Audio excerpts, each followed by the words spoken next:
selamat datang di Bataknesia Channel.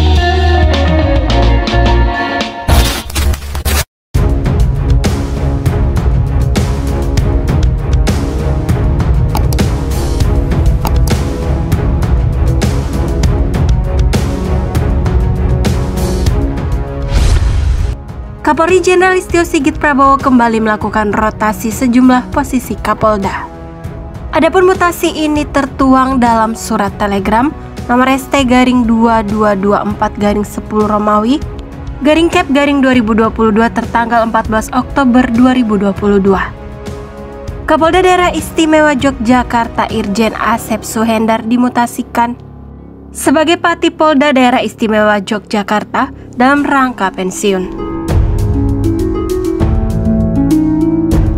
Posisi Kepala Kepolisian Daerah Istimewa Yogyakarta kemudian diisi oleh Irjen Suwondo Nainggolan yang sebelumnya menjabat Kakor Binmas Bahar Kampolri. Lantas bagaimana profil dan rekam jejak Kapolda Daerah Istimewa Yogyakarta Irjen Suwondo Nainggolan? Langsung saja simak ulasan berikut ini. Irjen Pol Suwondo Nainggolan SIKMH lahir pada tanggal 26 April tahun 1972. Beliau merupakan lulusan Akpol tahun 1994. Pak Suwondo sangat berpengalaman di bidang reserse. Beliau diketahui cukup dekat dengan masyarakat Kepulauan Riau saat menjabat sebagai Kapolres Karimun dan Wakapolres Tabarelang. Karirnya mentereng setelah ikut dalam tim Satgasus Merah Putih melakukan penangkapan 1 ton sabu di perairan Kepulauan Riau. Usai membongkar jaringan narkoba internasional, Irjen Suwondo Nainggolan ikut dalam pendidikan Sekolah Staf dan Pimpinan Tinggi atau SESPIMTI.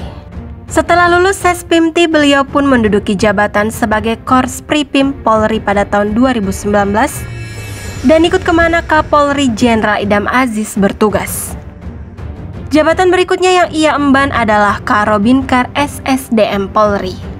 Lalu sejak tanggal 16 November 2020, beliau menjabat sebagai Kakor Binmas Bahar Kampolri. Terakhir beliau juga ikut dalam penangkapan Joko Chandra tak lepas dari kerjasama tim Polri dengan polisi di Raja Malaysia.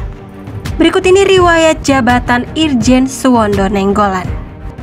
Kasat Reskrim Polres Metro Bekasi, Kapolsek Metro Setiabudi Jaksel, Kasat Reskrim Polres Metro Jakpus, Kasubdit 5 Garing Korupsi Ditreskrim Suspolda Metro Jaya, Pamen Polda Metro Jaya pada tahun 2011, Kasubdit 1 Garing Kamnek Ditreskrimum Polda Metro Jaya pada tahun 2013, Kapolres Karimun pada tahun 2014, Wakapolres Tabarelang pada tahun 2015, Kasubdit 5 Ditipidum Bareskrim Polri pada tahun 2016, Kasubdit 1 Ditipiter Bareskrim Polri, Dires Narkoba Polda Metro Jaya pada tahun 2017, Analisis Kebijakan Madya Bidang Pidum Bareskrim Polri pada tahun 2019, Korspri-Pim Polri pada tahun 2019, Karobinkar SSDM Polri pada tahun 2020, Kakor Binmas Bahar Kampolri pada tahun 2020, dan Kapolda Daerah Istimewa Yogyakarta pada tahun 2022.